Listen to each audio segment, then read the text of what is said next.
kiy faj aajo yi ne fi mooy yàlla. amul kenn ki fi ne mënal ñëpp mooy yàlla. kenn ki fi nekk loo soxla mu mën koo def mooy yàlla. yii ma wax yëpp nit mënalu ko boppam moo xam kuy dund mbaa ko faatu. ku ni rang mbaa ko rangut ki fi ne di faj aajo yi di def di dindi mooy suñu borom. boo ko jublu nga ki man. boo ko wanee ginnaaw war nga ginnaaw ki man te fullaa ngi ci moom suñu borom boo ko booleeg leneen mu dem bàyyi la ak loola. ana aghna shuraka ani wallahi ndeysaan lii mooy dénkaane nañ ci bàyyi xel te xalaat ci. jëlal sa njaboot jébbal yàlla jëlal sa bopp jébbal yàlla àndal ak njaboot gi yëpp ne leen aslamtu nafsi jébbal naa sama bopp lillahi rabbil alamin la ilaha illallah. jëlal soxna si jébbal yàlla jëlal sët yi jébbal yàlla bul na ci ay pexe lu la jaaxal ci doom yi rek jébbalal yàlla te xaar ci yàlla maa la ko wax yi nga mënal sa bopp nag ne ci ndax loolu mooy wakkirlu da ngay kër-këri ci yi nga mënal sa bopp waaw la nga mënalool sa bopp nga bàyyi kook suñu borom ndax yàlla looloo ko fi taxane jikkoy baykat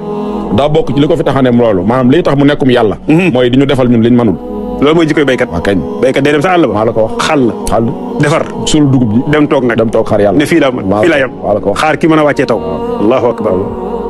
tàggoo gi mooy di wax nañu ne in uridu illa al islah wallahi ndeysaan li ma fi wax yëpp ak li ma waxut ak la may waaj a wax te waxaguma ko lépp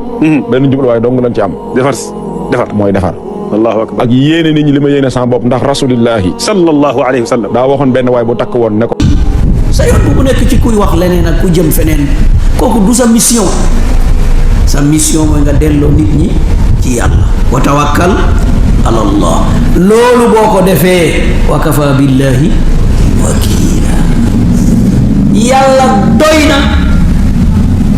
nga dénk ko sa bopp doy na yow boo dénkee sa bopp yàlla mu ne kooku doy na parce que ki nga ko jox kooku doy na ci man laa saytu loolu nag la koy wone mooy iman wàkkirlu boobu mooy iman boobu la koy jubbanti mooy as-sabru mooy muñ li la ciy dimbale mooy alqanaa mooy doylu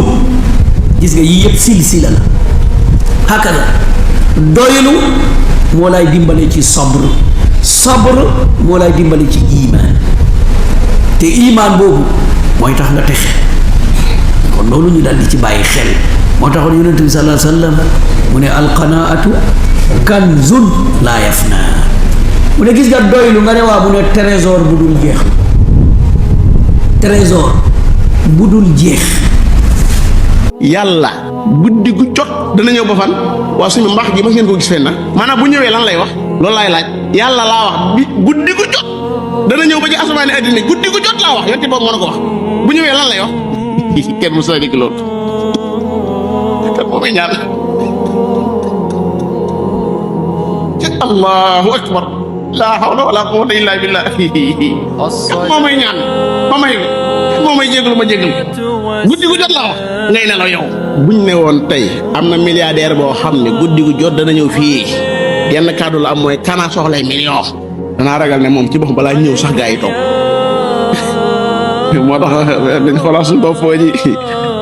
waaw dañ xool suñu bopp suñu xoolal mbaaxu yàlla gi rek guddi gu jot nga ñëw naan kan moo may jégalu ak ñun li ñu ci bàkkaar kenn daa xam ne toll xaw ma leen waaye man sax bopp laa xam dakkal waxtu bu ne kan moo may ñaan man mii la maa amul dara di la ñaan xam nga yàlla li nga koy wax maanaam mu doon ak manqué ci yow ak mat la ci yow bu dee nit nag li nga koy wax mu nekk ak manqué la boo fekkoon milliardaire bu toog nga naan ko man nag dama amul dara ñu toon loolu ngay wax noonu dëgg la de waaye ak manqué la ci yow ndax sa moroomu nit nga koy wax kii nag da nga koy wax sa borom mi la bind moom la wallahu al-ghaniyyu wa antumul fuqara yaa ayyuhan naas antumul fuqara ila Allah mi ngoog bokk jullit yi bokk na ci li nga